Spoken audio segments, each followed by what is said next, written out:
Hey there, film fans. I'm Jeff. I'm Dave.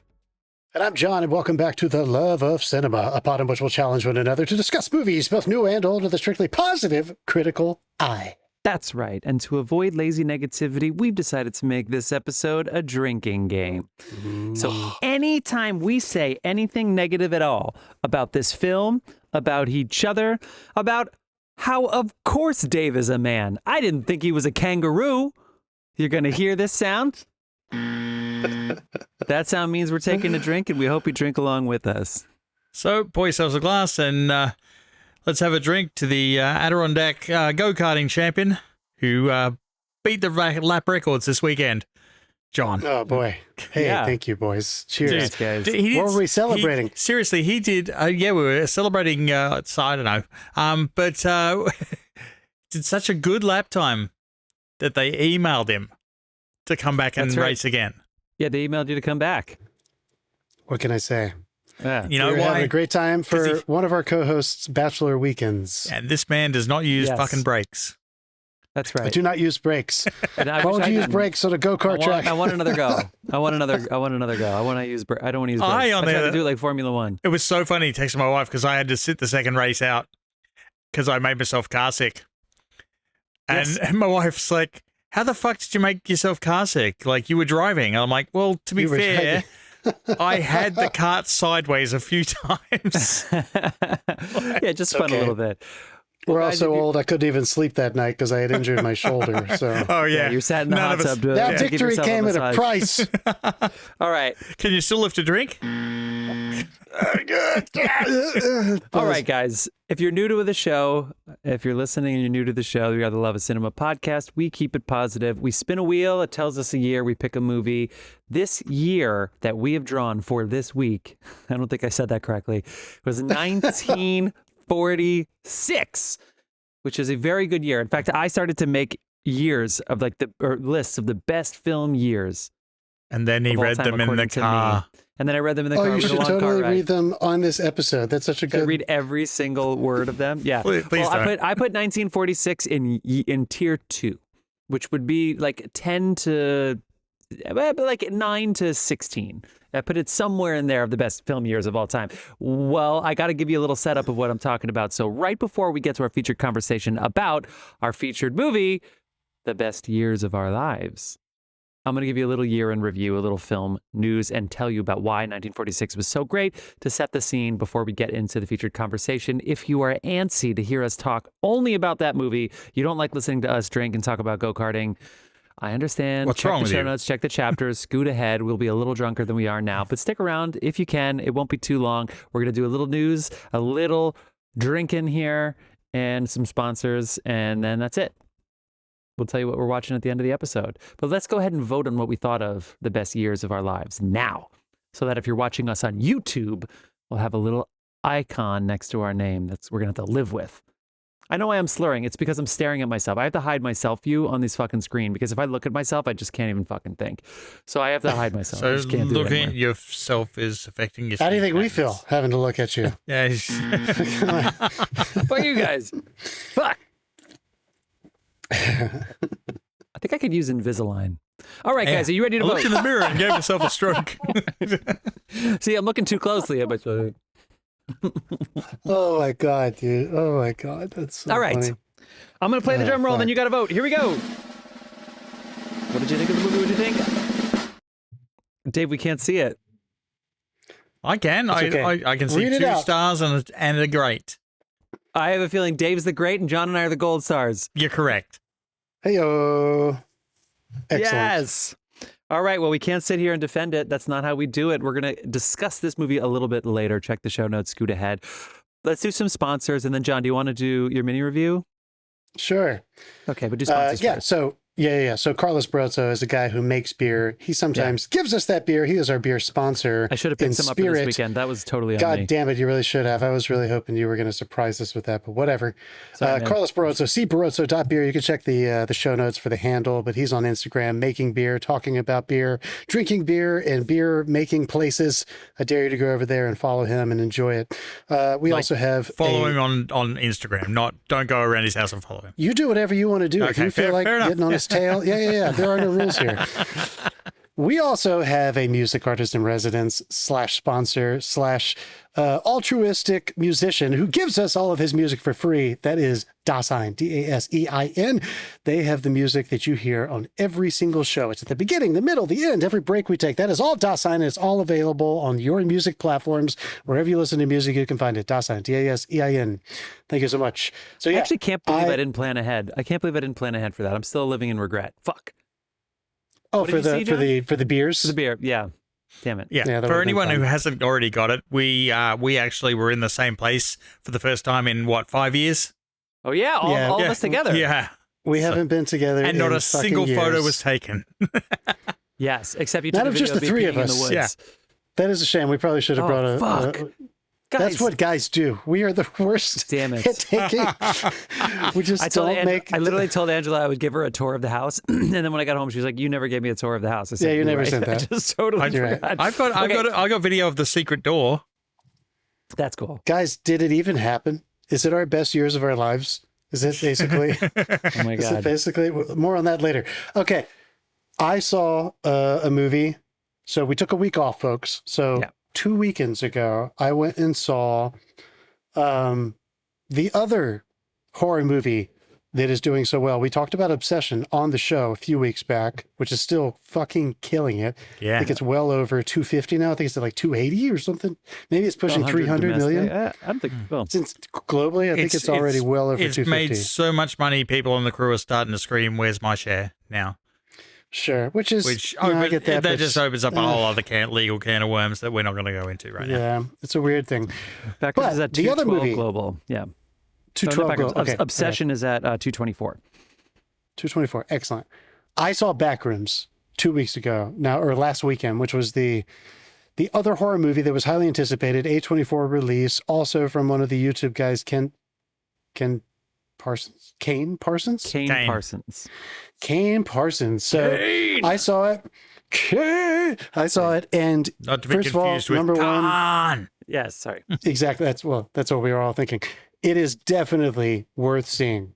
Absolutely. Go to your movie theater and watch it. All right. For those of us that are like a little scaredy cat, is it tense or scary? Tense. Yes, tense. Cool. And I think it's actually, there is a lot of there. John, should we let you finish a sentence on the show, or should we just keep kind of chiming in? No. Just keep cutting me out. Well, I'm already used to it, doing the show with you guys for years. They're so used to it, he doesn't even stop talking when we start talking. Shut up, Dave. No. That's why I just keep talking. It's worth seeing. It's smart.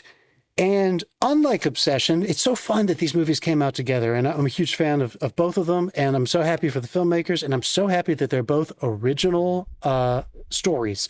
But they're both so different and could not be more different in terms of the actual substance of the story, the way that they're made, the nature of these two creators. And like they're coming from it from a totally different place. The amount of money that went into them. I think Backrooms was made for about $10 million and was produced or executive produced by a lot of really heavy hitters in Hollywood horror. And Obsession was kind of a different thing. They're both successful. They're both different. And Backrooms, I think, has some interesting commentary on where we're at as a society, again, in a very different way than Obsession, which also has some fun commentary on the socialization of the post-Me Too era. This thing, Backrooms does something so different. It's a mystery. I don't want to say anything else about it. I would even encourage you to not watch the Backrooms series that Kane Parsons made on YouTube, only because it's not going to ruin it for you, but I was pretty taken by his concept that already existed on YouTube. So I felt like I had a kind of first view experience and a beautifully shot, immaculately shot and designed film. And then I had fun going back and watching some of those YouTube videos. Doesn't matter if you watch them first, but I think if you go in there totally cold like I did, completely had no fucking idea what this movie or what this idea was about, it ended up it became incredibly interesting to me. And there was so much depth there that I ended up having a great conversation with Dasein afterwards. That's right. Anyway, okay, that's the movie. Go see it. Backrooms, good stuff. Backrooms, I think, is very close to, and Obsession is even closer to passing the domestic total of Star Wars, The Mandalorian, and Grogu. So you like these two movies coming out back to back. You know who didn't like that? Was Star Wars or anybody who works at Disney. Because I don't think that 18 to 29 demo that fucking went out in droves to see these two movies. We're seeing 3 movies. They saw 1 or 2, and it seems like they saw these 1 or 2. And then, Jeff, it makes me wonder if, and I hate to say this, but do you think people who were fans of Mando and Grogu just thought there are 3 movies coming out I want to see. One of them is going to be on my streamer in a month. Yes. So I'll just wait. Right? Yeah. Yeah.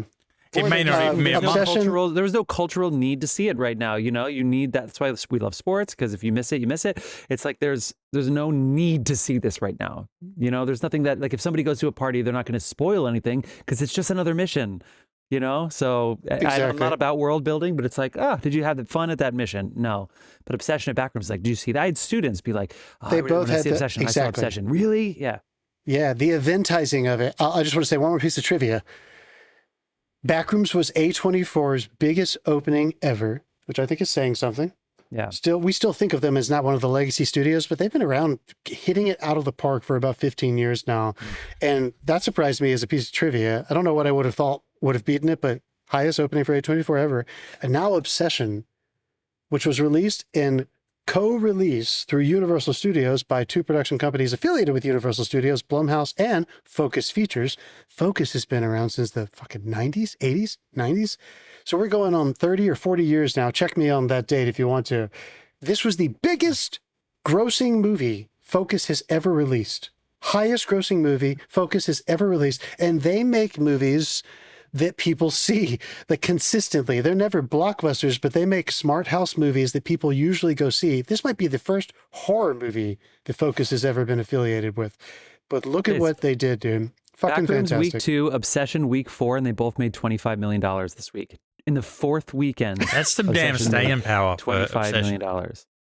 Here's to, cheers to original fucking movies. Yes. Making it all about go to the theater and look at it. Made in local towns. Yes. And congrats to Scary Movie for having $100 million weekend too. They crushed it too. I can't wait to see it. I'm going to go see it this weekend for sure. Cannot wait to see it. I'm actually going to see He-Man in the morning. Oh, let us know. Master of the Universe. Yeah, tell us how it is. The Universe. That came number 2 at the box office. Not going to do great. $170 budget. It's only made 53 total, but apparently it's good. Apparently it's a good time. Nice. All right. I feel like we already did some box office. Anything else you want to get off your chest? Anything else you want to talk about before we get into our 1946 year in review? We should just announce, since we are a film podcast and there's a giant movie event coming up. We basically spent the car ride up to Jeff's bachelor weekend booking our Odyssey tickets. Yeah. Fuck that AMC app. I'm still so fucking mad about that. We got a message from our friends. Are you still trying to book them, Jeff? No, I have tickets, okay. but I have tickets to 70 millimeter, not in IMAX, not in Dolby, and I was trying to switch them, and the IMAX ones went on sale without, I set notifications.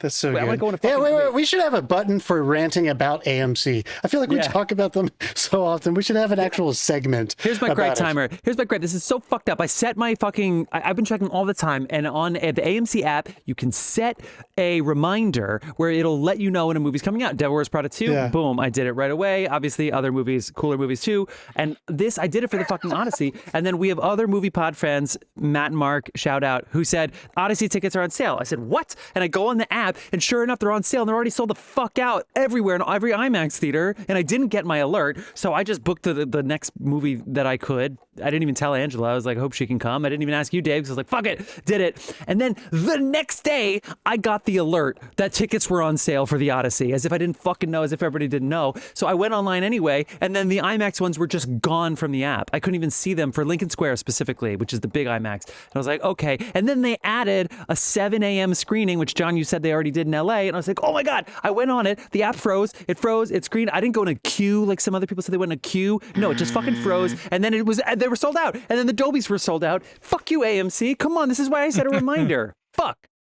Dude, the day we got back, and I bet you read it too in our newsletter we both get, City Walk, the big 70mm IMAX that Chris Nolan tests all of his films at, that I try to see all of his films and the big IMAX movies at here. It's attached to the Universal theme park. It's the AMC here. They added 2 showtimes, 3 a.m. Yeah. and like a 6 a.m. on the days that the 7 a.m.s weren't there. They sold out like that. Like people are who the fuck going is selling out 3 a.m. nuts. sessions? I went to the 3 a.m. nuts for it. I had to dude. wait. I had to wait 2.5 weeks for the Odyssey. I saw a 10 a.m. weekday showing in the middle of August for. You mean Oppenheimer? Oppenheimer, sorry. Oppenheimer. And Yeah, so, yeah, and so yeah. for this time, I was like, screw it. Let me look at the first week of August. Same weekend, basically. No, they're still sold out. A 3 a.m. screening is about as good an idea as a 6 a.m. flight. Like, it seems like such a good idea when you're buying the ticket. Yeah. But when you got to get up and go, it's like, I'm fucking That sleep dead. schedule is And going then to be you're like, fuck me. fucked. So we have that going, and I'll just say one more thing. I am very excited, and I think we all talked about it quite a bit. I don't know if you guys got your tickets, but I am seeing Disclosure Day this weekend. Oh, I'm seeing Friday. I haven't got it yet because Get it, my schedule just freed up. So I've Okay. yeah. You'll be able to find it. Also selling out very well. I'm very excited. I'm super pumped to talk about it. Yeah, me too. I am rooting for the master to bring out another masterpiece.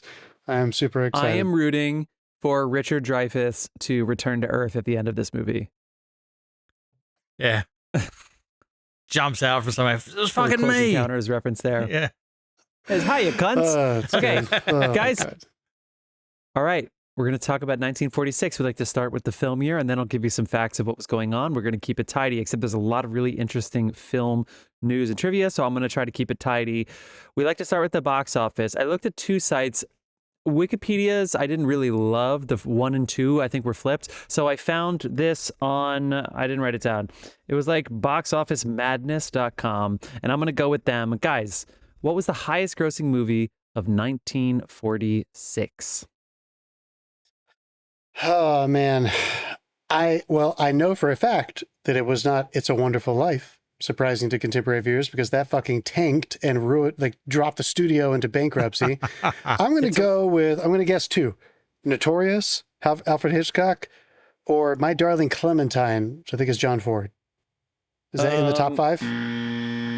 Dude, I watched I watched so much sports this weekend. I can't remember anything now.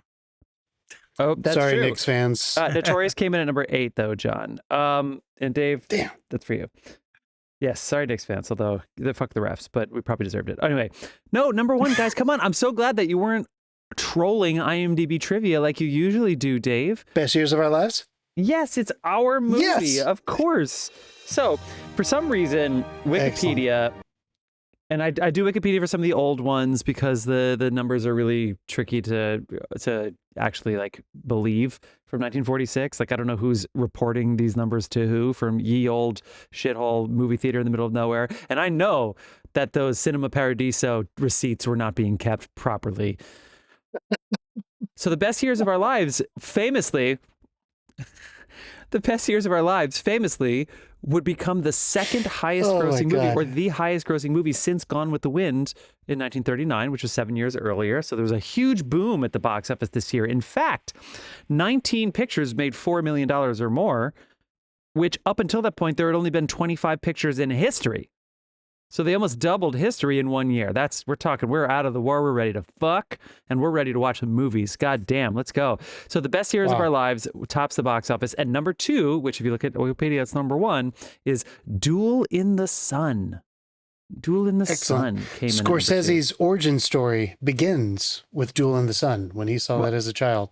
Yeah, why? Wait, was that I thought it was something with like somebody's ankles. I thought he loved like an animated character's ankles, and that's why he Why wanted do they to make always movies. go for the feet? I don't know, man. He's a small guy, so he's always looking down, I guess. Anyway, It's Duel in the Sun for sure. number 3, guys, the Jolson story. The Jolson story. Surprisingly, not as much blackface as you would think. Number 4, Blue Skies with Fred Astaire. And then number 5, The Yearling with Gregory Peck and Jane Wyman. All right. And to round out the top 10, we have The Outlaw, The Razor's Edge, Notorious, John, Till the Clouds Roll By, and Road to Utopia. I'm just going to follow up what John mentioned about It's a Wonderful Life with It's a Wonderful Life actually took a loss of $500,000, which in that time period was a lot of money. they got fucked because it was supposed to come out in January of 1947. And at the very last minute, they decided to place it ahead of a Christmas film in 1946, A Miracle on 34th Street, which is a nice, happy, optimistic Christmas movie, unlike this suicidal Christmas movie. And then they only did this for Academy Awards contention. And this just happened to be one of the more competitive Academy Awards ever up until this point. So even, they got like 2 Academy Award nominations. So it totally sank. It totally tanked to the point where they actually didn't even renew the copyright. There was something where it's like you only get 27 years of copyright at that time. Now it's like 75. I think it's like the same for books and music and everything. And so it was a clerical error and it just slipped their mind, and they didn't even renew the copyright in 1974. So all of the residuals post 1974, they didn't even have to pay Frank Capra or the author of the the only person. Expect the horror version of It's a Wonderful Life really soon. The only person who got residual money from It's a Wonderful Life in the re-airs post 1974 was the author of The Greatest Gift, which Philip Van Doren Stern had renewed in 1971. It's a detective work that apparently inspired the film, and it had a credit. So there you go. That's right. It's a Wonderful Life came in at 26th this year, the 26th highest grossing movie. How about that? That's so crazy. I just want to say very quickly, as the highest grossing film of the year, the film we're talking about, Best Years of Our Lives, grossed roughly between, I have 390 and 420 million today in today's numbers. So if you were to imagine what I was just saying about a company like a Focus or somebody releasing an adult drama about a contemporary issue, and even with that, with modern blockbusters, the way things are, let's say it made around $500 million. That's domestically. That would be an extremely, that didn't count any international numbers. Exactly. That would be extremely successful. So this movie, well, as we begin to fucking talk about it or bitch about it or whatever we end up doing, that is some resonance for an issue-driven film about a very, very, very touchy subject. So let's keep that in mind. One more thing about It's a Wonderful Life. The FBI issued a memo stating, with regard to the picture It's a Wonderful Life, stated in the substance, the film represented rather obvious attempts to discredit bankers by casting Lionel Barrymore as a Scrooge type. This, according to these sources, is a common trick used by communists. It was deemed a communist film. Because God knows bankers aren't doing anything evil at all. In addition to that, this picture deliberately maligned the upper class, attempting to show that people who had money were mean and despicable characters. Yeah. This announcement from the fucking FBI coming after Frank Capra led the war propaganda effort where he enlisted 5 of the greatest filmmakers, including the filmmaker we're talking about today, in Hollywood at the time to go across the fucking ocean and make movies about the battles and try to raise the efforts of the American, the entire war effort, basically. He came back, made his first fucking film at RKO, and that's the press release he got. Are you fucking kidding me? Isn't that crazy? You don't think that guy cares about America? Yeah. Isn't that fucked up? Oh my God. Isn't that fucked up? Guys, listen to the Scott Pelley interview on the New York Times about being fired by from CBS. Listen to Scott Pelley. I am listening to it right now, dude. It is so good. What a voice he has, too. Okay. Best Motion Picture of the Year. Guess what? Goes to our movie. Of course, our movie would win 7 Oscars of, I believe, 8 nominations, which was huge. Including one honorary Oscar that we'll talk about later. Yes, I don't think that was including the honorary Oscar, but yes, that's correct. Maybe it was. I don't know. I don't fucking know how they did it. Best Director, guess what? Went to William Wyler. And they had this tradition, which they sort of have now, but not really, where the previous winner would present the next year's award. The previous winner was Billy Wilder. And apparently William Wyler and Billy Wilder did not really get along. But Billy Wilder had won for the previous year, and he had to present the award to William Wyler. Guys, listen to this category. He beats Frank Capra for It's a Wonderful Life, David Lean for Brief Encounter, a movie we've talked about before, Robert Sidmack for The Killers, and Clarence Brown for The Yearling. Pretty good category there. And one more thing about our movie and Billy Wilder. Best Actor would go to our boy Fredric March as Platoon Sergeant Al Stevenson. The second year in a row, an alcoholic would win Best Leading Actor after a previous episode that we did, The Lost Weekend, was 1945. That was the Billy Wilder movie. How about that? Back to back. I think Fredric March, too.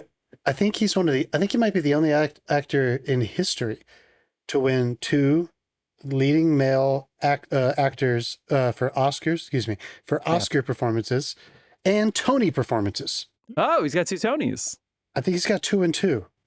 And I don't think that's ever happened before. I believe we're saying this is like only the second time that a person playing an alcoholic. Yeah, certainly not the first time.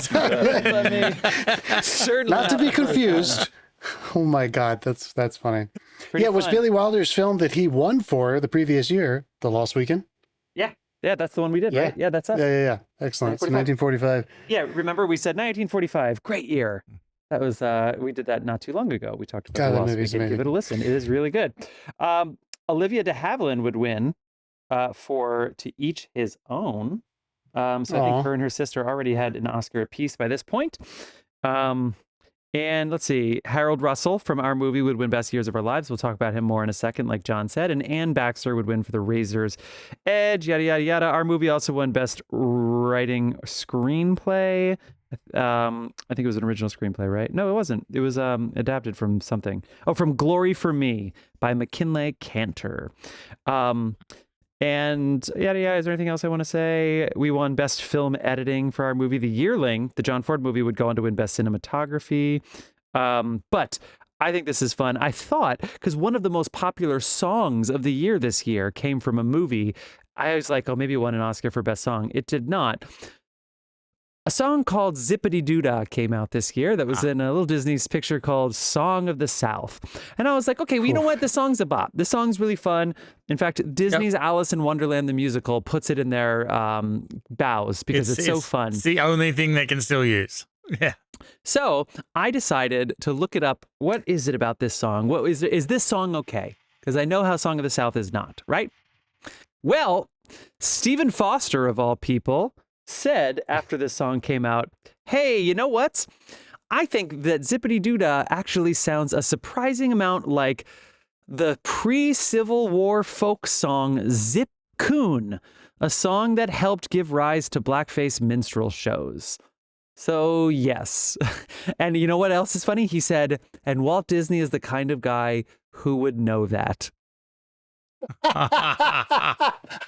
Oh, dear. Oh my God, dude, that is so funny. It's fucked up, of course, but God Almighty, that's funny. Any other He's the movies you guys kind of want to... guy who would know that. Yes, that's right. God, what a line, Stephen Foster. See, I have lyricist. very different memories of Zippity Doodah, and my family back in Australia, who's probably listening, knows what I'm talking about. I'm not going to go into it right now. Sure. Yeah, so, I mean, Stephen Foster was that. Stephen Foster wrote the song. Sorry, Stephen Foster didn't say that. Stephen Foster wrote the song. Stephen Foster, of course, died in 1964. But fuck it, it's still a good story. Anyway, it was a Stephen Foster song. And of course, Stephen Foster wrote the Coon song. Yeah. So, any other movies you want to shout out from this year? Definitely. How about Great Expectations? Which is, I think it's the first time it was ever put on screen, and it's directed by the great David Lean. And I think you meant that, not Brief Encounter. No, Brief Encounter is on here. We have done Brief Encounter. It just might have come out in a previous year. But He came out a previous year, because I don't think he'd made both of those in the same year. But for the best picture nominee. For Best Director, yeah. So I think Brief Encounter came out in either 44 or 45, but it also came out in London first before it came out, or came out in England first. I think we talked about that when Great it came Expectations is such a small, concise story, so maybe he was nominated for Best Director for Brief Encounter. Amazing. I definitely want to mention The Big Sleep, which is a massive Raymond Chandler adaptation, it is Raymond Chandler, right? Yeah, I think it is. That's definitely worth mentioning. The Killers, My Darling Clementine, The Postman Always Rings Twice. Fucking that movie, dude. John Garfield. The remakes of that got Lana fucking Turner. sinister. The remake of that? Remakes. There's been several. I think there have Jack Nicholson and Chinatown. Network. John Huston? No, what's her name? From Chinatown and Faye Network. Dunaway? Faye Dunaway and Jack Nicholson and The Postman Always Rings Twice, the remake. But anyway, John Garfield and Lana Turner. Holy shit, that movie. The Spiral Staircase, I've never seen, but it's supposed to be great. Fucking Paisan, which I feel like such an asshole as a cinephile that I've never seen this movie. But apparently it's Rossellini's one of his masterpieces. This movie is supposed to be incredible, and I've never seen it, but it came out this year. Definitely worth mentioning, right? And this is also the year of, there was one more that I wanted to mention. All right, whatever, I can't think of it. Anyway, Well, so many good movies. 2 honorary Oscars I want to call out. One was for Richard V, which was, of course, put together and acted by Laurence Olivier. And he produced the film, of course, as well, and directed it. And he was given an honorary Oscar for basically having one of the first hugely successful Shakespeare adaptations to film. So the Academy gave him an award. They also felt bad that he was really angry that his, I think girlfriend at the time, but then definitely wife, would win for Gone with the Wind.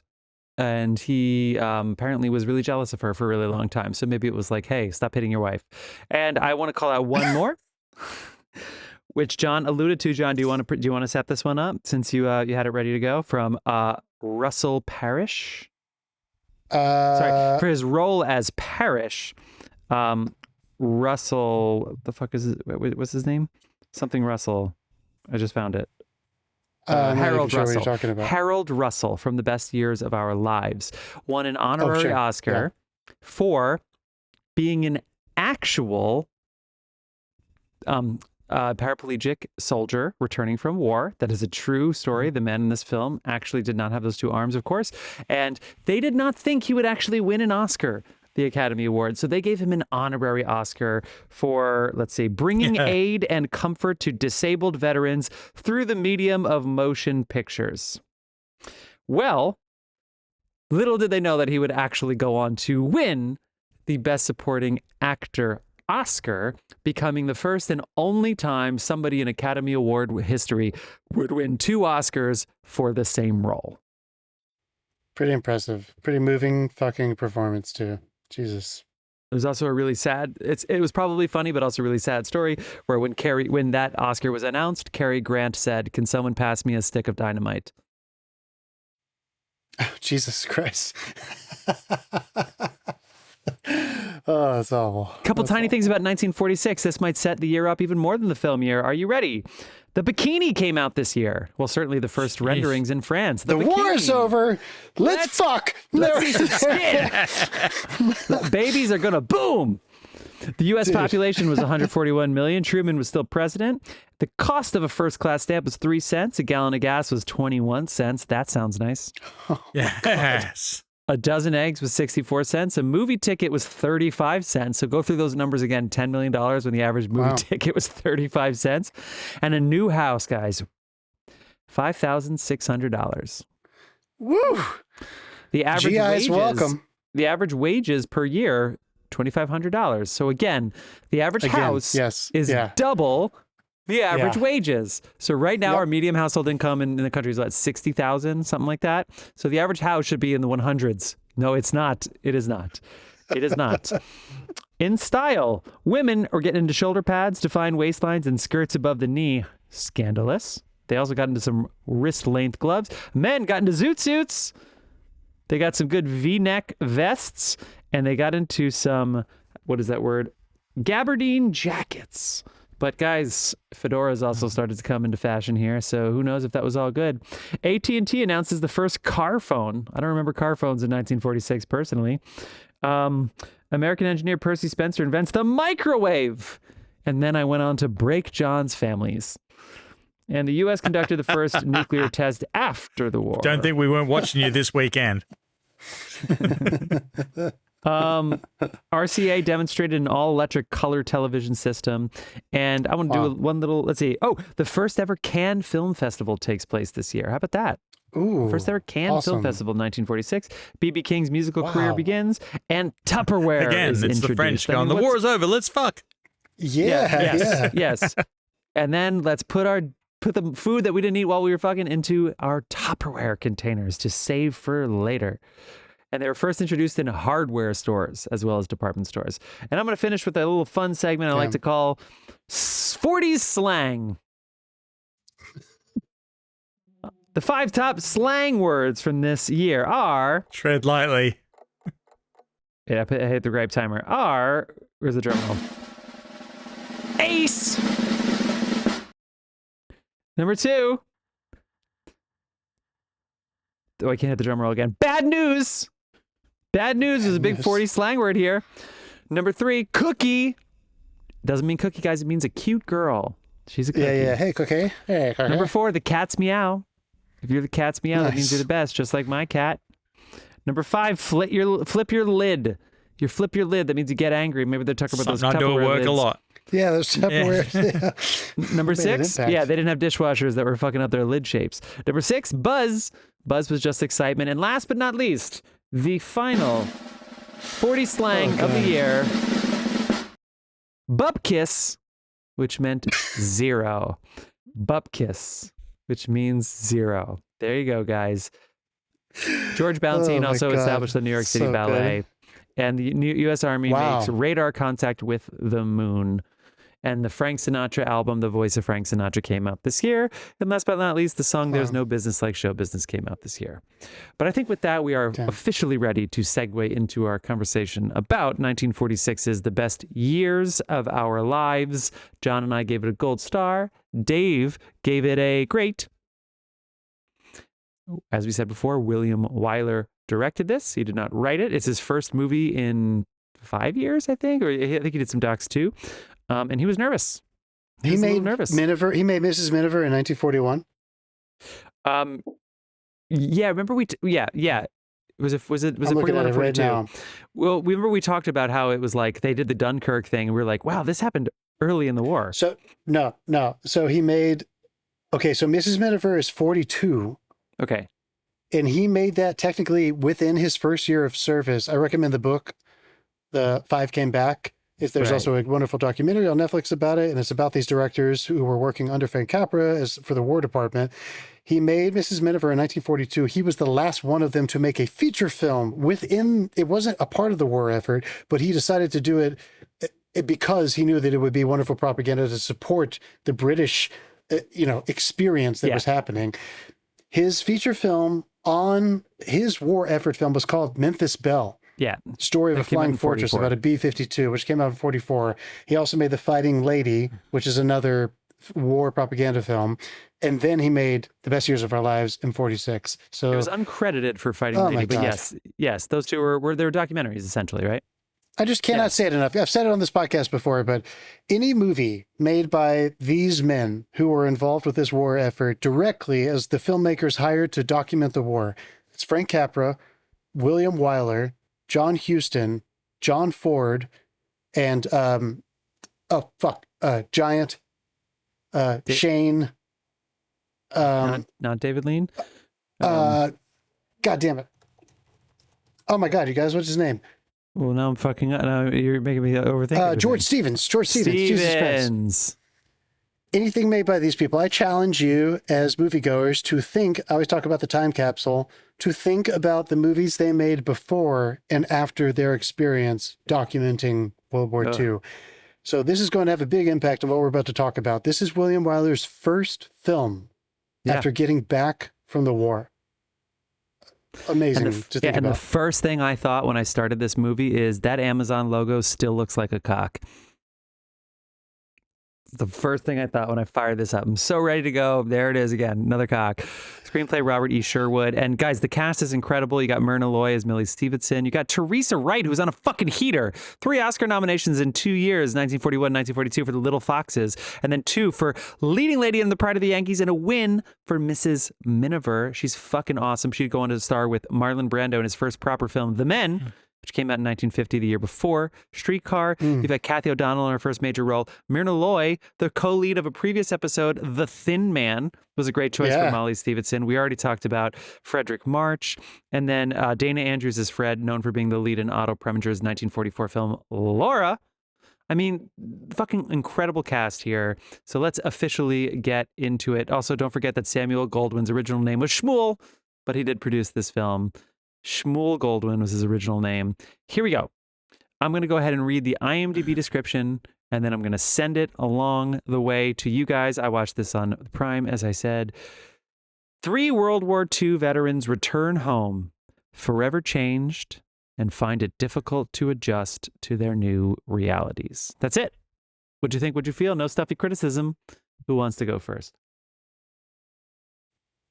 I'll go first since I have the gold star, and then we'll hear Dave's critiques. I've seen this movie twice now. This was a wonderful rewatch. Oh, come on.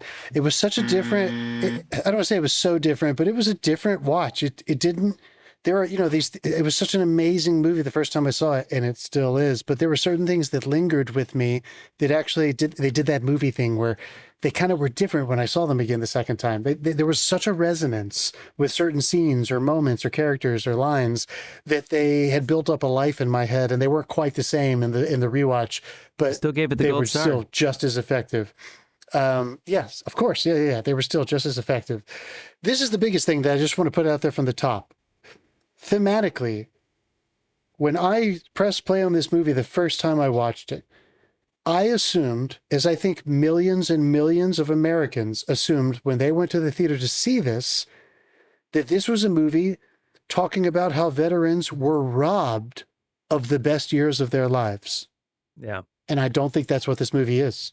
Ooh. And maybe I differ from some critics, but I think he's saying the opposite, that these men, and a lot of men like them, and maybe more than that, I think there's I would love to see the version of this movie from a women's perspective about the way people were driven to a level of, dare I say it, purpose during the war that created the best years of their lives, that they are having so much trouble letting go of, trying to re-acclimate to, which I know is not a word, to this version of a new society. It's not like they were even going back to what it was. Like, things had changed. Laws had changed. The New Deal was kicked into place. It was not the country they left. I just thought thematically that was so fucking ballsy. And only a seasoned A-list director would ever be able to get that kind of movie made. So Samuel Goldwyn and William Wyler, who were in it together for a long time at this point, you really have to tip their hats to them, which one of them was the absolute tip of the spear for having the fucking nuts to try to make this the year after the movie came out, when people wanted to just say, no, everything's fine, it's fine now. They chose to say, we're happy, we're grateful, we know it's good, but everything is not okay. And specifically for the men who came back and anyone directly affected by their experience trying to integrate back into society, because what they just experienced is going to be like nothing else they've ever experienced in their entire life. My favorite storyline in this movie, at least it has been the 2 times I've watched it, and maybe I'll change my mind one day, is not the storyline of the rich man who came back, Fredric March, whose performance is absolutely magnificent, who realizes that he wants to confront maybe, dare I say, a slightly more anti-capitalist perspective, and realizing that, like, wait, hold on a second. His line, this nothing country, as dignified as that. I'm a banker. That's a good line. Yeah. Maybe not that storyline, because I love that one so much. Maybe not even the injured veteran that is like, so, God, that storyline is fucking incredible. It's so emotional. I believe every second of it. I love it. The one that touched me the most, both watches, is the third storyline about the man who came back after being a true hero, a captain of men, a leader of men in the army, whatever he served in. And he comes back and he's a soda jerk because he comes from a very poor family, not college educated, did not have a good career before he left. And there's no space for him in this new society. Even with the GI Bill, even with everything else that's happening, he is clearly confronting the world that he's coming back to, and the world that he returns to wants to see him as the man who left. And I just think that touches me, that just fucking rocks me so hard every single time. It doesn't matter how you specialize and how you are seen in something like a moral, just war. You're going to come back to this country. In a way, I think it's the biggest commentary on the capitalism of America, big picture, and specifically of that time. We're certainly still reeling from it right now. The banker saying this bothers me way less than the man who cannot get a fucking leg up. who right might deserve a chance to have a decent job, and he comes back and he's an assistant to the floor manager of a fucking drugstore. Right? This is like a grown man. He's like in his fucking late 30s, early 40s. And his floozy and wife that's the only makes job he can so get. much more money than him working the bar scene at night. Her OnlyFans. Yeah, she's hitting it up. Yeah. Anyway, so that storyline always affects me. I love the technical aspects of this film. Gregg Toland had completely mastered his deep focus photography. I can't wait to talk about that. William Wyler is just an absolute technical performance genius at this point in his career. And again, he's just armed with an experience of documenting World War II that I'll never have. No contemporary director is probably going to be able to have that unless they live through a war zone. The realism that he brought to this movie is substantial, and it's one of those few times in film history where this movie did politically and socially what they wanted it to do. He was trying to make people remember the struggle of the war is not finished. This is going to linger, and we have to deal with it. And he did it in a fucking entertaining way. Yes, it's like 3 hours, Dave, but this movie's entertaining. So how long have you been talking? Well, it matters. All right. Dave, what do you think, you Take piece it away, of Dave. shit? Yeah, you piece of shit. Dave, yeah, you piece of shit. Thanks for coming to my bachelor party. All right. Dude, it tickles me that we watched this in the same week that Jeff Bezos launched a rocket in 30 different directions. So, but I did look up some defended stats. himself for not getting taxed. Yeah, I did look up some stats. Like, Hollywood has produced well over like 1,300 films with World War II as the topic. There is so much coverage of this war, and it's about the heroism and this and that and everything. Like American cinema turned into a war film machine around about 1940-ish, I guess. Yeah, British cinema, This film, however, is so subversively anti-war. I'm probably on a watch list for watching it right now. Yeah. But also understands why they went to war, right? Because I believe that soda jerk scene where he punches that guy. That's that's the thing. He's in two minds of it, and the cinematography is like you have two storylines happening in the one frame. Mm-hmm. Because if you look in the foreground or the background of all the shots, they're still living the party. The war is over. Yeah. Yay, we're happy. They haven't got a care in the world. They didn't see the shit they saw. And that's what makes this film like stand out from everything else. It's like the war had ended like a year before, and this just held up a cold mirror to the soldiers' reintegration. And Which is such a unique... It starts with like them in the car wanting to do the block because they don't want to step out of that car and begin that process.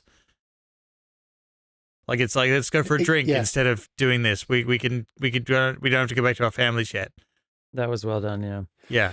Which is so important. I'm just going to beat this drum a little bit more.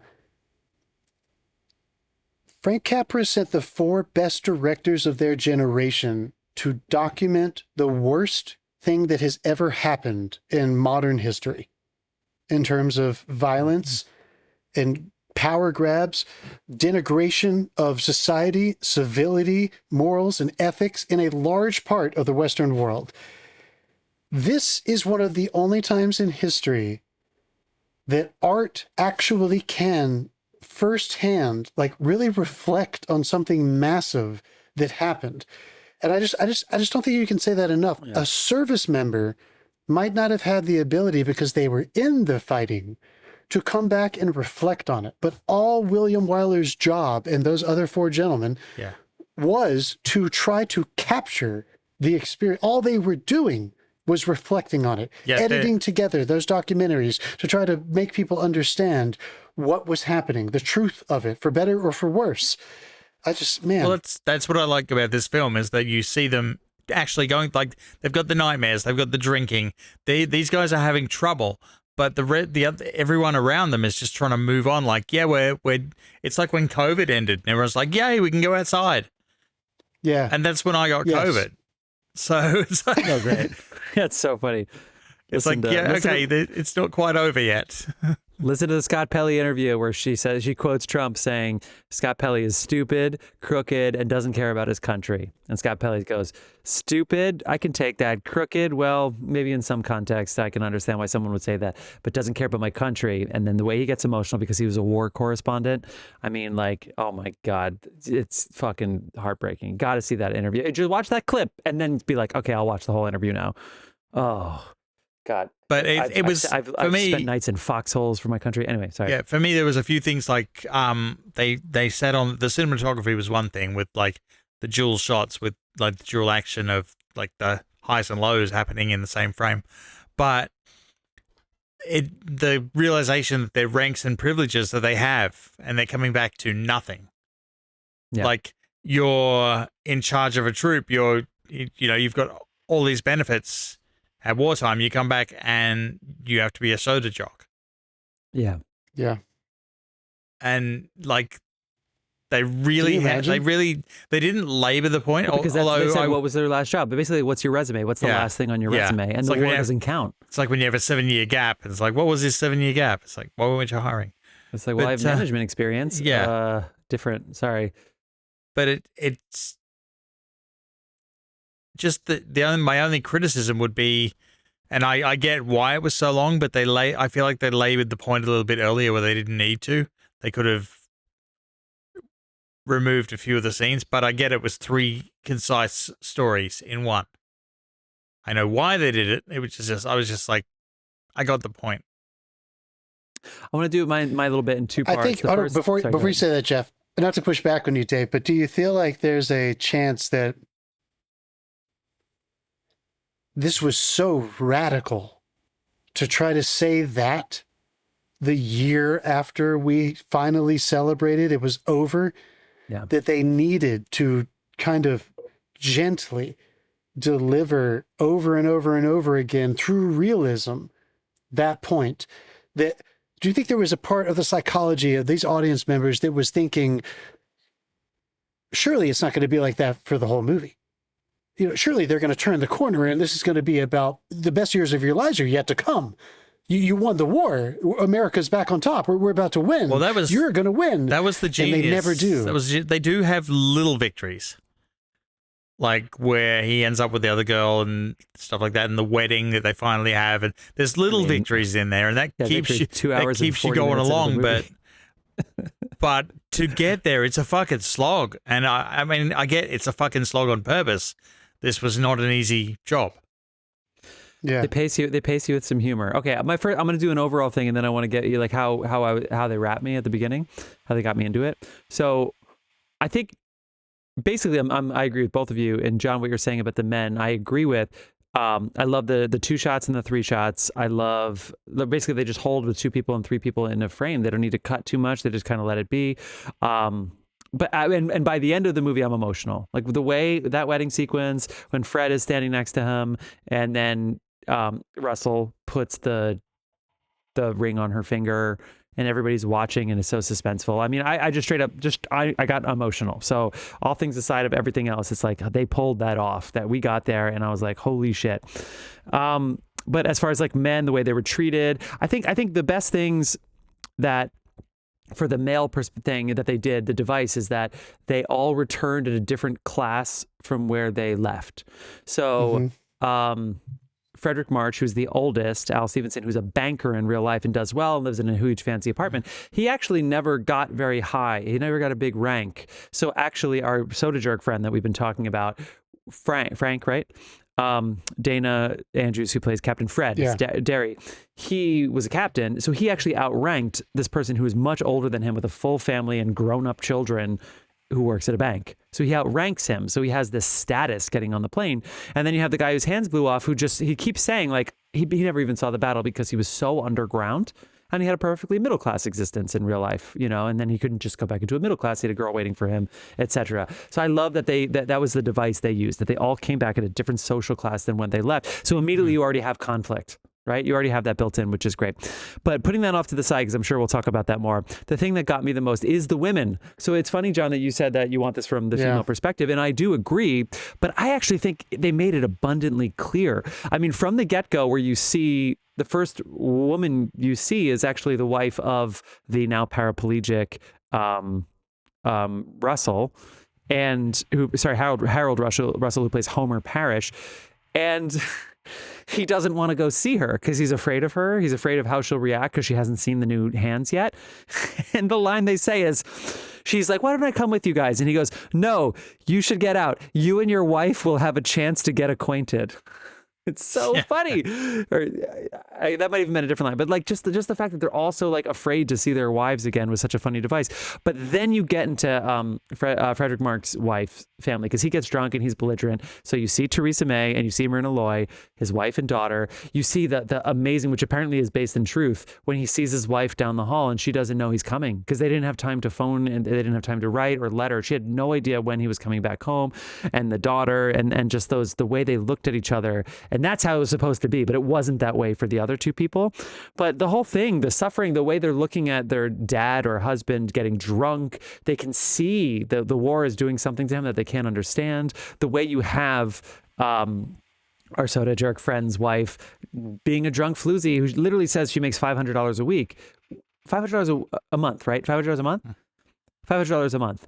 And the average salary is $2,500. So that means she makes $6,000 a year. She makes double the average and she has social class. So she has friends. She's getting his checks too.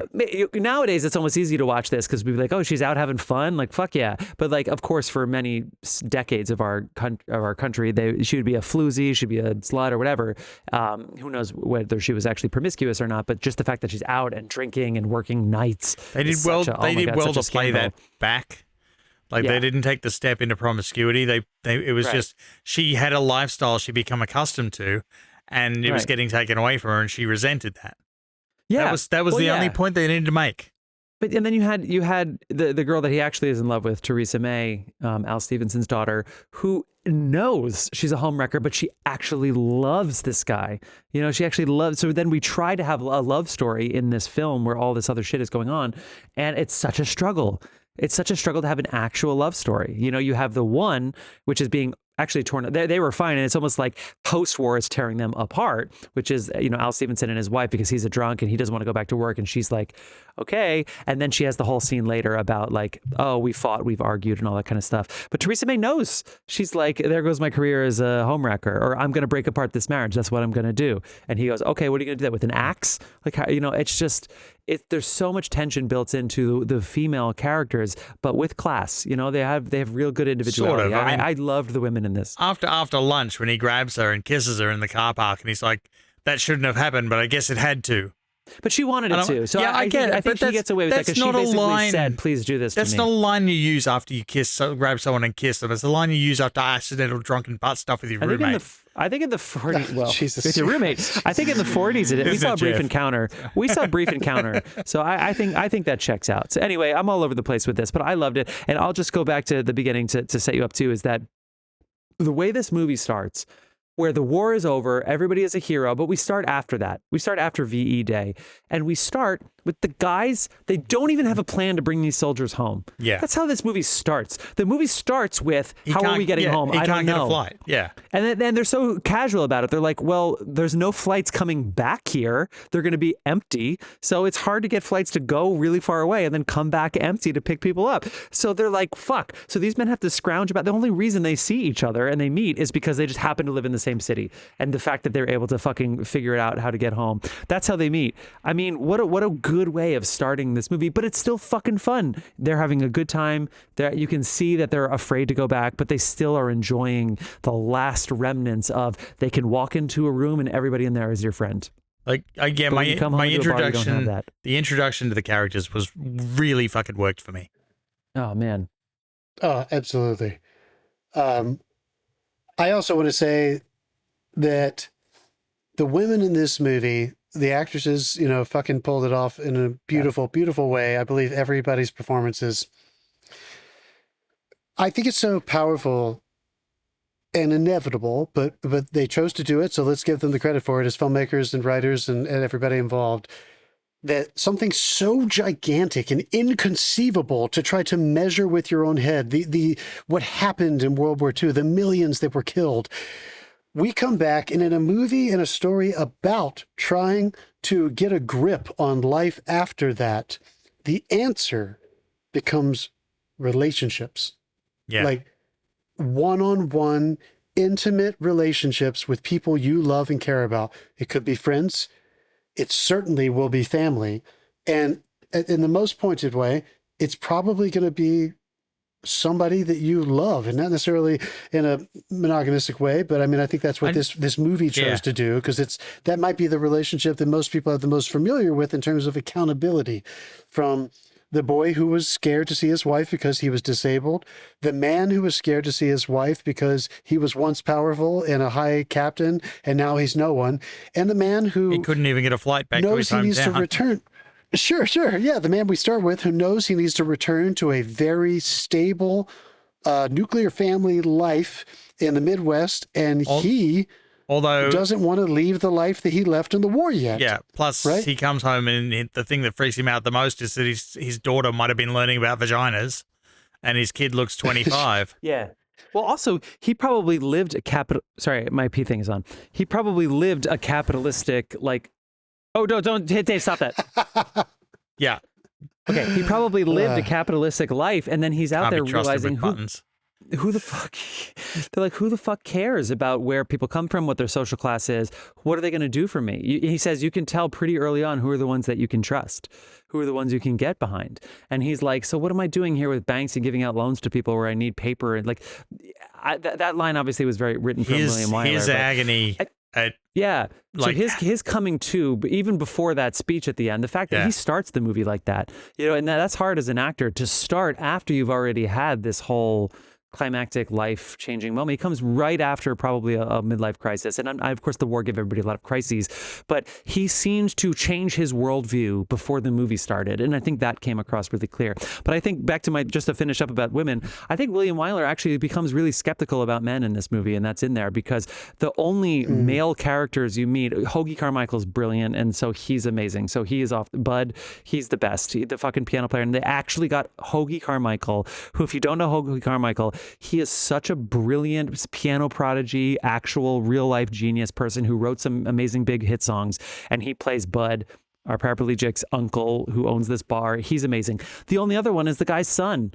And the guy's son is basically questioning everything they did in the war. And he's like, what the fuck? So you know how all of these women, except for one in the movie, all of the women except for one, trying to mend the men, trying to believe in them and wanting them to succeed as them and seeing in them more than they can see in themselves. And the women are the ones, it seems like, are the greatest generation rebuilding it. Whereas the soldiers are at a loss, and the men in society are saying, what can you do for me now? What have you done for me lately?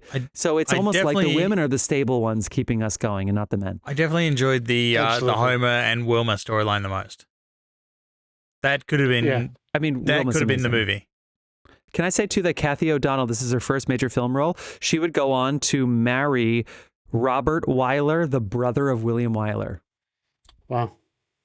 But yes, I mean, Wilma was just, that whole thing was so sweet. It was so brilliant. It was. And oh, God. I mean, well, that scene when he takes his hands off in front of his dad, if you're a film goer, you know that moment is coming when he's going to have to do that in front of her eventually. Yeah. And when that scene comes, how tense it's just is one that of those to watch? It's so tense. Yeah. But God, the way she plays it, it's just so like, how can you not cry watching that scene? Like the love that is there between, like, it's going to take individuals to bring these men back from those years of their lives and make them realize, like, there's something invigorating here too. There's something you can count on here. The adrenaline rush and the purpose drip that comes from being in fucking war. You know, we don't live in an ancient society anymore where you can just be a warrior. We're expecting you to go do that and then to come back here. And it's like the men in my life, my grandparents and stuff, who seem to come back from World War II and Korea, that seem to be able to get back to a grip on what it meant to be a functioning person in society. They were only able to do it because they were married and they had kids and they had jobs and they had something to live for, something to, you know what I mean? Like, it really does seem, I'm not saying he's prescribing this is the only way to be happy, but all three of these men either fall in love with someone new or fall back in love with their wives. I think that's just fucking powerful. His whole journey was he was fine with it. It's like, I've got these, I'll learn how to use them, we're all good. But he was worried what she'd think. And that was his journey. Like, that conflict there. Yeah, I thought about my parents and my grandparents a lot during the fact is there was no conflict on her part. It was him causing the conflict the whole time because it was ascribed intent. Do you think part of the reason that the men, it's the famous stereotype, which is certainly true for my grandparents, both of them. My grandpa served, and my grandma, actually I had a lot of military family members, which is awesome. But my one who was shot down in France, never wanted to talk about it. I think it's actually less about the trauma of war and more about, it was so hard to come back. It was so hard to get back into normalcy. You know, dude, it's all summed up. And again, it's so entertaining. It's almost funny. What you were talking about, the essence of this movie, they gave it to us in the first fucking day that they're back. The first scene, you guys want to go to the bar? Yeah. Don't make me go back yet. Don't make me have to deal with it. What the fuck am I supposed to say to these people? They weren't there. You know, I can't tell them what happened. I can only talk about it with you. Who am I in front of these people? Also, let's just go drink and not have to deal with it. And with that, so much has happened since you were gone. Can you imagine doing that, being in war, and the war correspondence was really good, and then you come back and everybody's like, you missed a lot. It's going to take you a lot of time to catch back up. You know, as if you were like a sick kid that missed school for like a couple months or something and had to come back. Yes. And it's like, everything should be, I thought everything was about this. We were told everything was about the war. And then we come back and they're like, oh, there's new management in the store. Oh, he's gone. So I don't actually have to abide by the laws of having to hire you back because it's new ownership anyway. So we can move on. And it's like, you have to catch up. How complicated is that? Yeah. Yes, dude. Two big quotes I want to call out. One is almost prescient because, as Dave said at the beginning, Hollywood has just eaten up this war with enormous amount of reflection on it, on World War II, and the films have never stopped. We have one out right now in theaters called Pressure. Yep. It will not stop. The scene when Fredric March comes back that he has with his son is sitting there just like asking him all these questions about the war, with a real golly gee kind of perspective on the it. H-bomb and all this stuff, yeah. Yeah. He says, well, we've been having lectures on atomic energy at school and blah, blah, blah. And he says, our physics teacher says that we've reached the point where the whole human race has to either find a way to live together or else, and Fredric March's character says, or else. And the son says, yeah, that's right, or else, because when you combine atomic energy with jet propulsion, blah, blah, blah. And he says, oh, Dad, you're just kidding me. You've been to all these places and you've seen everything. And Fredric March says, I've seen nothing. The prescience for me in that line can only come from someone in that moment who's reflected on what happened there, because the generations that followed, and I'm not criticizing them, they can't help it, but our Tom Hanks, our baby boomers, our Steven Spielbergs who have raised this generation up to something that has seen everything, right? Their answer would be, all I saw was the worst of us. I didn't see anything. All I saw was the most base, terrible side of humanity, and those of us who were just trying to stop it. The idea that we were the greatest generation, there's something so, I don't know if you guys felt that way, but every time I think about that quote, and I wrote it down the first time I watched this movie, I remember just thinking like, oh my God, that is like bullseye for how glorifying we want to make these people. I'm not saying that we shouldn't honor them for their service, but the idea that they were able to glimpse something that was greater than civility, I don't know. It also is a testament. It's a little bit of that statement on the anti-warness that you were talking about, Dave. I think he's trying to tell us in that scene, it's not what you think it is. The reason that you think these men can't give up the best years of their lives that they gave to the war is not because it was amazing. It's because it did something to them that we'll never be able to understand. And it wasn't glorifying. It was something of necessity based on fear. I think every time they have those seminars where the army comes in and talks about how cool the army is and how the school kids should join and everything, the day after or the same day, they should have to sit through this movie. Yeah. I feel like it would balance it out really nicely. I wondered if the idea of the greatest generation was a lie that was sold to us, where it's like the men from the war, they came back and they built our roads and bridges and cities. And it's like, yeah, but looking back, it seems like there were actually more people doing that weren't a part of the war, and it's like they kind of rode those coattails in a way. But I mean, how many people came back from the war? A couple million? The U.S. population was 141 million. It's crazy. They took the money that we made from the war, and they took the pain and the suffering that some people made from the war, and they made the roads and bridges. Yeah. And the fact that a couple people like my grandpa and my grandma were able to come back and pull it off and be happy with their family is great. But they probably had a deep cynicism inside of them, I bet. How could you not, right? It's hard to imagine not. Or the cynicism was countered by an incredible denial of a moral war, right? That patronage that everyone felt that this was necessary. Yeah. I mean, it's just it's a really powerful contradiction. The last quote that I wanted to just bring up, and it shocked me again, is Fredric March's drunk speech at the bankers' convention. Oh yeah, that has to be autobiographical, William Wyler, right? That has to be. It's absolutely incredible. It's anti-American in the eyes of some people. It's anti-capitalism. He is confronting directly every now and then. What Jeff and I said with this great acting teacher, and sometimes she would talk about how you're balancing subtext. A character is either saying what they're feeling or they're not. And the way you play that will depend on a lot of contextual things. And she often would refer to how in Shakespeare, almost no character says what they think except for Iago. And we would often refer here's a touchstone figure that we can look at in terms of literature where this is what it looks like when somebody's actually spewing what they're thinking. This speech is one of those times where it's dangerous for him to say what he's thinking, and you're all aware of it. You're like, he's drunk. Yeah, so he keeps drinking. As a joke or not a joke. Yeah. Oh my God! In that bar, that would have got him punched out. Yeah, the speech is incredible. I won't read the whole thing, but he ends after you think it can't go any further, and you're terrified that he's going to get fired, that anything, who knows what will happen. He's ruining his opportunity to get back on his feet and return to his life. And he concludes by saying, he says, there are some who say that the old bank is suffering from hardening of the arteries and of the heart.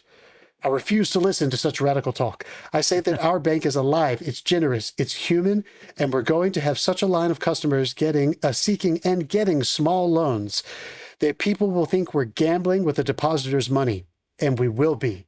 We will be gambling on the future of this country. Yeah, that's a good line. That's a really good line. Dude, and it comes after a scene, of course, where he does do that. He literally gives a small loan to a man that he just trusts. Yeah. Came back from the war and wants to work hard to support his family. He deserves to have the land. Let's give him a fucking chance. And flash forward to where we are now with the mindset of how we treat the poor and the proletariat of this country. And it just makes you want to fucking vomit. It makes me scared that did someone in his position need to go through a fucking war to have that perspective? That's what scared me.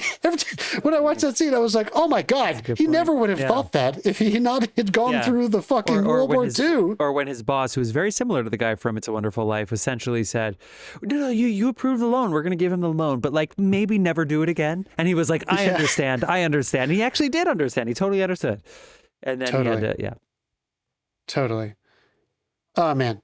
Well, Dave, Jeff, I'm so glad you brought up the women. Dave, what made you the most emotional about this movie? What was the thing that got your emotions going? Was it that thing? Was it at the end when he's in the plane, when he's trying to leave and he gets back in the plane?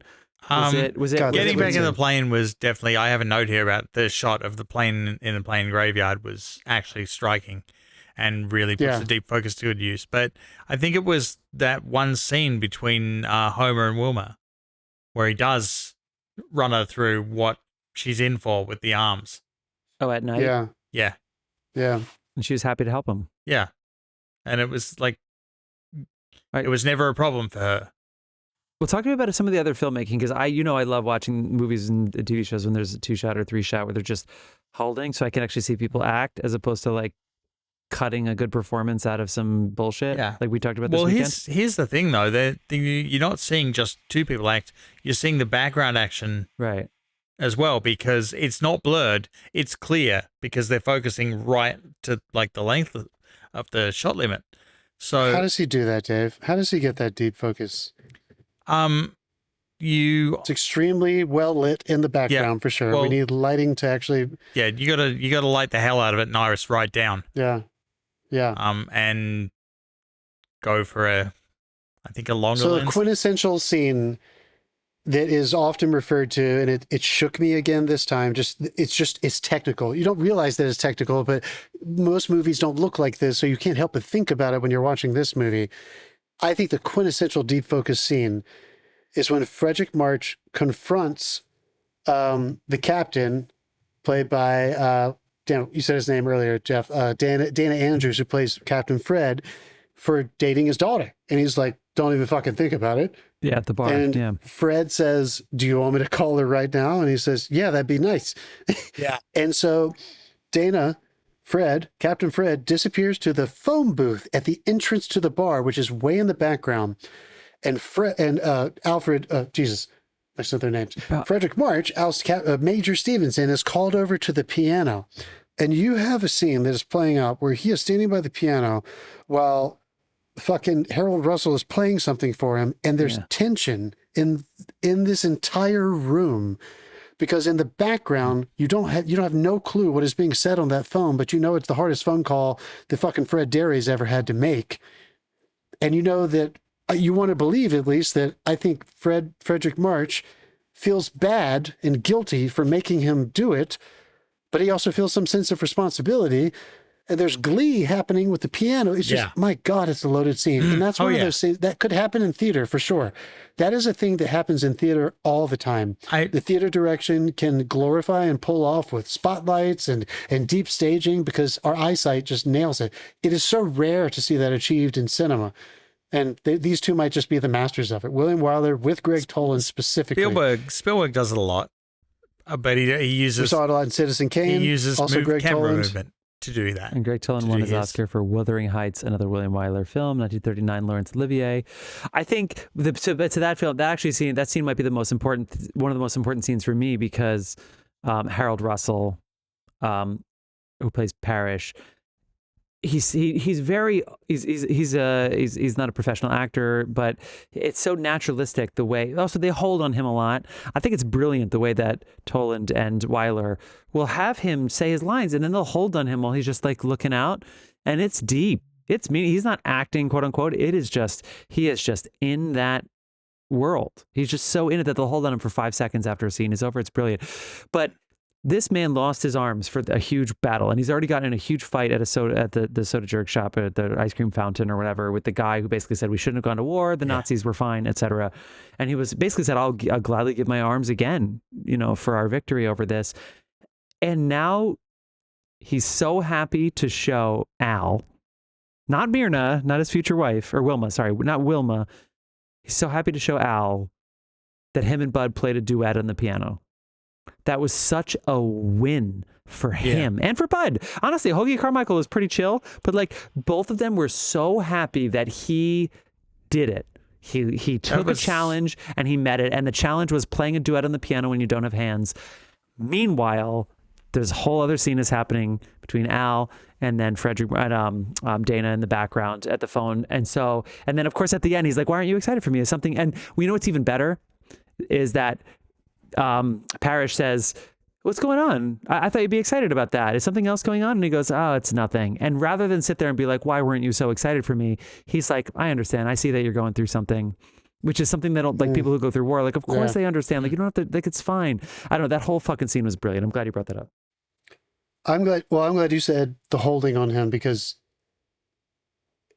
kind of making that joke a little bit at the beginning, Dave, and it's a long movie. It is, but I think they knew the whole time that this movie can't feel like a movie. The pacing of it couldn't just be deliver the point of the scene and move on the way most movies are. I feel like they knew it needed to feel like life. It needed to feel like more than just a tight film. And that's why I noticed the slow pacing this time for sure. I did not remember this movie being so long. I think the first time I watched it, it didn't even click. If you for watched me it that on was a Prime, long it had film. ads in it, so it was a half an hour longer. Well, that's your fault. I don't feel bad for you at all. Yeah, why'd you do that? Should have fucking rented it. But I just feel like they completely achieved the idea of this is supposed to be more than a movie. It needs to live and sit still inside these homes and these bars and on this plane. Hell, that first fucking sequence when they're driving home and they're at the front of the plane looking down at America. You know, they didn't need all that coverage. They could have just done that, you know, one look at all those cornfields and then boom, we're there. They could have done right. That was the whole point was just. Also, that bookends the end of the film as well, a little bit. It certainly does. it's just so impressive to me. And just to bring home what I was saying earlier, maybe the last point I'll make about the relationships, anchoring these men as they come back to realize the best years of your life were not lost. And they weren't only over there. They can be here again too. They will be if love brings you back to us. I can't say enough how it's so small and so intimate. This movie ends in a fucking living room. It's a fucking wedding in a living room. I mean, I just can't, it just makes me fucking, I teared up watching it both times. It did it again the second time. There's the intimacy of it is just so remarkable. And I'm so happy they chose a small town. It could have been anywhere. Boone City, wherever the fuck. Yeah, just, you know, it's just so representational of everybody's experience. That same scene hopefully happened and needed to happen in the big cities and apartments too, right? Like if you don't get back to that place, you're fucked, right? And for some men, unfortunately, and women who've fought in the service, they're never going to get back to that place and they're fucked forever. And if you leave, I just can't get over how radical this film is. If you try to leave, you're just going to end up in another plain yard with, you know, it's like you have to be around the people. That we're so used to these. We grew up post-Vietnam, right? So many of our films are fucking punch you in the face with the trauma of war, with all those movies, which they're brilliant too. They're just so different. Like I cannot Apocalypse Now, imagine. Dave's favorite movie. Exactly. Sure. Yeah. Brilliant film. One of the best films ever right made. Up there with The Godfather, I cannot imagine. Yeah. I cannot imagine what it felt like to sit down, pay your quarter or 31 cents or whatever the fuck it was to watch this movie and see this. One of the highest grossing movies of politics, all time. Everybody was telling you, don't think about it. We're good. We're good. And you sit down and William Wyler slows things down for you and makes you realize that person sitting next to you is going through it too. That's probably what it was. They probably Beautiful. said like, oh my God, my dad, my uncle, my neighbor. They were like, holy shit. All of us, right? We're all going through it. It doesn't matter who we are. We all know someone and we're all going through it. And fuck those fuck those fascists.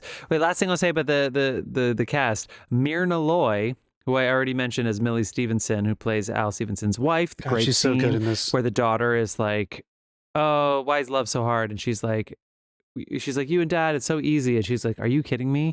We hate each other. We've hated each other. We've had to, and she was in The Thin Man, as we talked about. She was in 3 Thin Mans and all the radio plays by the time this movie came out. She was so outspoken against Adolf Hitler that all of her films, any film she was ever in, was banned in Germany. I feel like that's the benchmark. It's pretty damn cool, right? Awesome, so all those Thin Man movies, they didn't know who she was in Germany because she was so fucking anti-Hitler. How awesome is that? The way she played that sequence, and this is, guys, folks, this is a fucking movie. These are all shot separately over probably weeks of time. The sequence of her in that first night when he refused to go home and he was just drinking. We're going somewhere new, somewhere else. Let's keep going. And bringing their daughter with them. Yeah. Yeah. Unbelievable. I will also say nobody wakes up from a hangover that fresh after a memory loss drinking session. Oh, yeah. No way. Man. He woke really up remarkable. fresh as a daisy and he's like, I don't remember this. I don't remember that. It's like, oh, okay.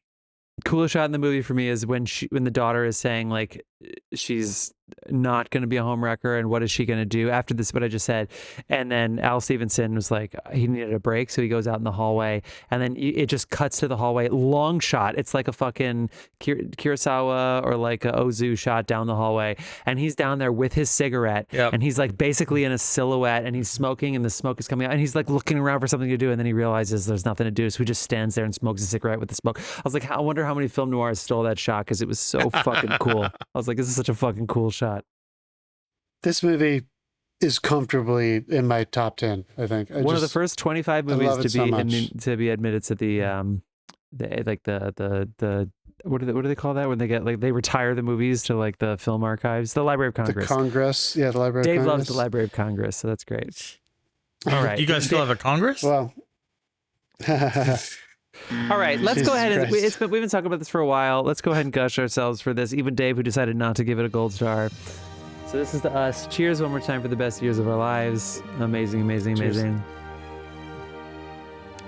Well, I think it's time for us to bring this episode to a close very soon. We're going to do what you've been watching and tell you what we're doing next week.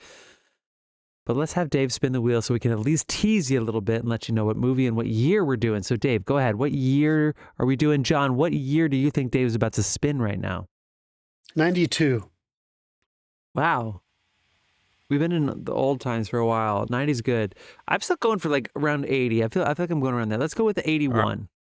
Bringing it on. Let's hope it works. Now, where will I see this? On the blue button. On the blue button? Yeah. Oh, 52! We're staying in the Not old too far. times. We're not going to sit Let's here do and it. Google movies. We're going to go ahead and do what you've been watching and then take a 10-second pause to Yep. listen to some Dasein. Dave's going to speed it up on YouTube, and then we'll tell you what 1952 movie we're doing. Dave, we'd like to start with you. What have you been watching this past week? I programmed that button in 5 minutes. And you fucking nailed it. But Nice. fuck you for bragging. I You don't look I at had ego. no idea if it was going to work or not. It absolutely worked, even though I pushed it earlier.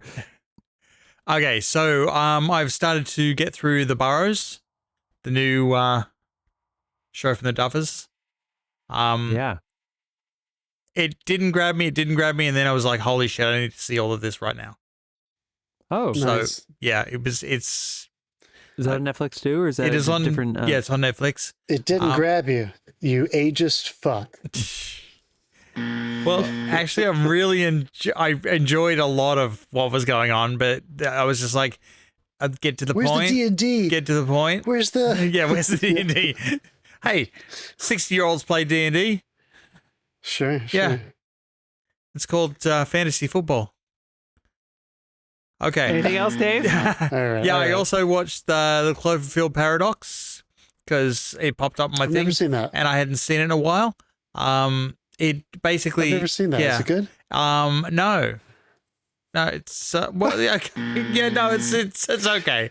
Is it not? No, it's not. I don't think it's as good as 10 Cloverfield Lane, personally. Is JJ involved? I don't remember. I didn't look. What is he going to do a movie again? Anyway, keep going. Yeah. And I got into the Spider Noir show. Yes, you did. And Cool. I'm enjoying it. I really enjoyed watching the first episode entirely in black and white. I swapped over to color since because I'm like, I got a fucking HDR TV. What? Give me my color. Like the fact that you get to choose your own adventure, it seems a little desperate for attention. It's like whatever you want, we'll take you. Yeah, you want it that? Okay, we'll do it I think that way. yeah. Well, the thing is, they actually had to go back and reshoot some of the sequences to do it in color. Some sequences in color. I'm sure Nicolas So- Cage is thrilled about it. So, yeah, I don't know. The original intention was for it to be in black and white, and I'm sure Did he buy another someone island overruled with the money from this? Yeah, show? you're right. I mean, it's a pretty. I'm sure it's going to be a self-contained story because, like, how far can you go with this character? No, I'm excited to get into it. Okay, John, what have you been watching? Actually, John would probably enjoy it for the noir stuff. Cool. Excellent. I watched tons of movies over the past 2 weeks. This is good. We took a week off. I was still a little bit of a Linklater kick after watching Blue Moon several we weeks talked ago. about whenever that Austin over was. the weekend. Yeah, So I watched Everybody Wants Some for the first time. and I watched Bernie for the first time. I like Bernie. Both. Oh, man, I really enjoyed that Jack movie. Black, when he realizes, I think that's when he realizes what he did. I think that's a really good scene. It's a great movie. It's Yeah. teeny tiny. It's not, it's not a blockbuster or anything. McConaughey, But the first man, time you see it's a him good in one. that documentary style thing, it's really fucking Silly great. shit, dude. I really like Jack Black is excellent in that Yeah. film. Last Flag Flying, which I've seen before. That was not fun is not the right word, but I enjoyed rewatching that a lot. That movie is definitely worth John likes watching watching. movies that aren't fun. Well, I enjoyed watching. It's just a heavy subject matter. Cranston, holy shit, Cranston in that film. They're all good. They're all good, but The worst. And then I watched 3 movies. Well, 2 movies technically, because I had already seen one of the other ones, by Joachim Trier, the man who made Sentimental Value this past year, which I loved. I was like, I need to watch more of that guy's film. So I finally did. I sat down on my canopy and I watched The Worst Person in the World. Nowhere else. Fuck you for rubbing it in. Yeah. Fuck you for rubbing it in. Worst Person in the World.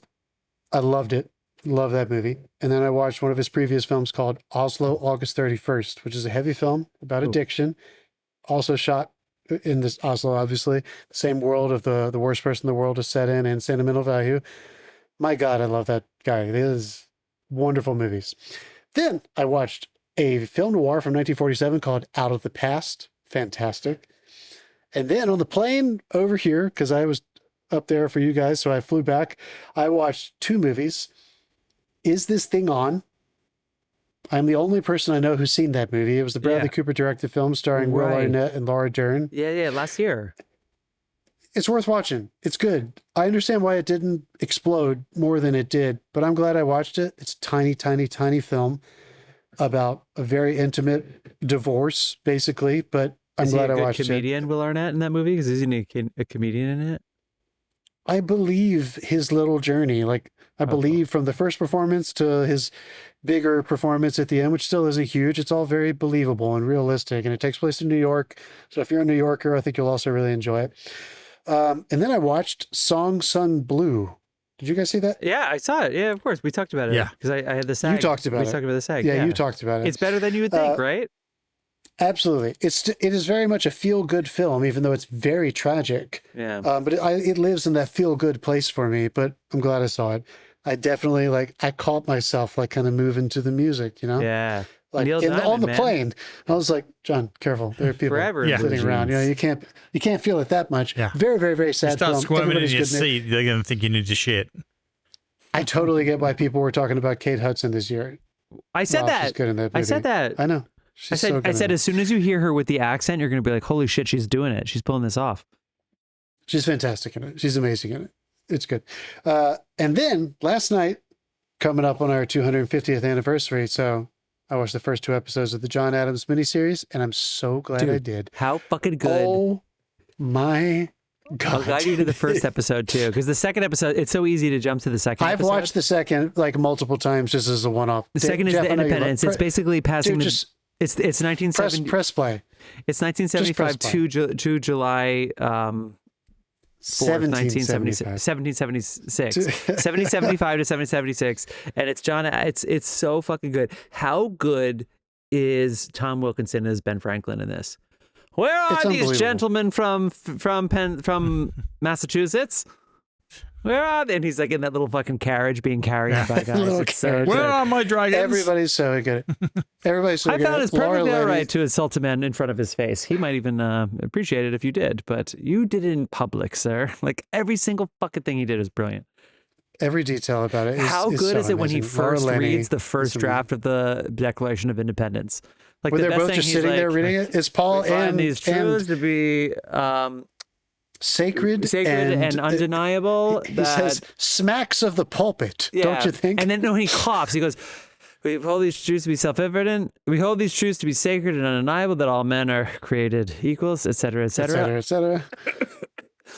Smacks of the pulpit, does it? The way it's like, it's, oh my God, it's so fucking good. Self-evident then? Self-evident. And his Fantastic. face when he goes, self-evident then. It's so good. I'm sorry, John. I'm still, it's so fucking good. I love it. And the first bit too, where John's, standing up for the British soldiers. Okay. It's really wonderful though. I recommend people watching it. Okay, go. I watch a lot of Knicks. I have to lie. I live in New York City, as does Dave, and I watched a lot of Knicks. You watched some Knicks with me. We watched the whole thing yesterday. I mean, I had to. There was nothing else on. Did Donald Trump get booed? Oh, yeah. Yes. And motherfucker, I feel like he did this on purpose. They first cut to him because they did the celebrity thing and they didn't cut to him. And everything around Penn Station was closed. You couldn't For even go 10 to 34th blocks, yeah. Street, which has a subway station and it has Penn Station, unless you showed that you had a train ticket. Like they were really strict. And you were He like, where ruined is the he? game, He's there. And then in the middle of the national anthem, they cut to him. And this guy timed it perfectly where he was saluting. So I really think that he had his PR people like tell them cut to him at this moment, because this motherfucker does not salute casually. Like, he doesn't salute unless he needs to. And he had this weird fucking smug smile on his face. He salutes with a curved hand too, which is not cool. It cuts to him and he's saluting. So now you have the national anthem and he's saluting, and these people are still booing, but also the people there are very wealthy. So I bet you it's very confusing where it's like, boo, but thank you for making me really rich and fucking people over. Thank you. Have you seen the clip very expensive ticket that someone took in the audience and how much louder the booing is because they turned the audience noise down? Yeah, exactly. I'm sure they did that. He also fell asleep during the game several times, and the owner of the Knicks was probably so sad he had to sit with this fucking sleepy ass motherfucker. Anyway, so I saw a lot of Knicks. I saw the Lord of the Flies series. I didn't finish it, to be honest with you. I saw 3, but maybe I'll see another one. It's really artsy. It's like way out there. They do a lot of weird cinematography things. I feel like the guy, what's his name, John? The guy that wrote the Harry Potter play. He's a huge guy. He did Adolescence. He's amazing. And the director. I just feel like they got a lot of rope from Netflix to do this 4-episode on an island with boys and probably their parents and tutors show. And they just got really out there with it. And it's cool. It's definitely cool, but it's pretty fucking out there. So maybe I'll watch it again. My friend wrote a book about tennis. You should get it. The Open Era. Dave, clip this. The Open Era by Eddie Schmidt. It's about the first openly gay tennis player to play in a Grand Slam. As of right now, here in 2026, there has never been an openly gay male tennis player in a Grand Slam final. Some have gone to qualifying. None have ever qualified. And a lot of people qualify. So none. That's pretty wild. And that's what it's about. And it just came out June 2nd. Happy Pride. So I decided with Angela to watch Borg versus McEnroe, which I had not seen before. And that's Shia LaBeouf. And guys, it's really fucking fun. It's really fucking fun. And I just have to say, like, imagine winning Wimbledon 5 times in a row and still having to fly commercial.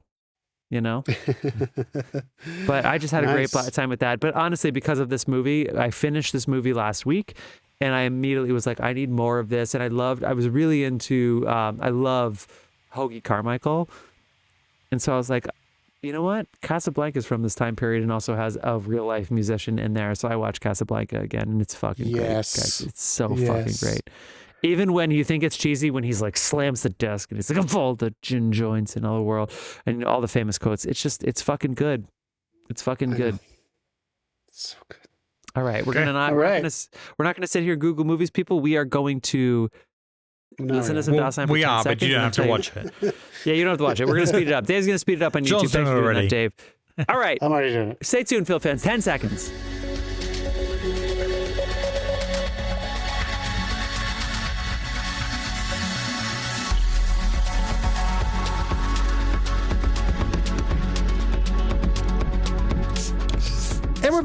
And we're back. Guys, we've done a lot of Kurosawas, but we have not done our sponsor, Dasein's favorite Kurosawa. Yes, that's right. 1952's Ikiru, I-K-I-R-U, Ikiru, which is available right now on HBO Max, Criterion, and John's Canopy. We're so excited. Yeah, now I can spell it because John spelled it for me. I'm so excited. John, set this movie up. What do we got? Oh, you want me to read out the log line? No, fuck you. No, forget it. Go watch Kurosawa's film. Let's go. See you next week, film fans. Oh, my God. That's fine.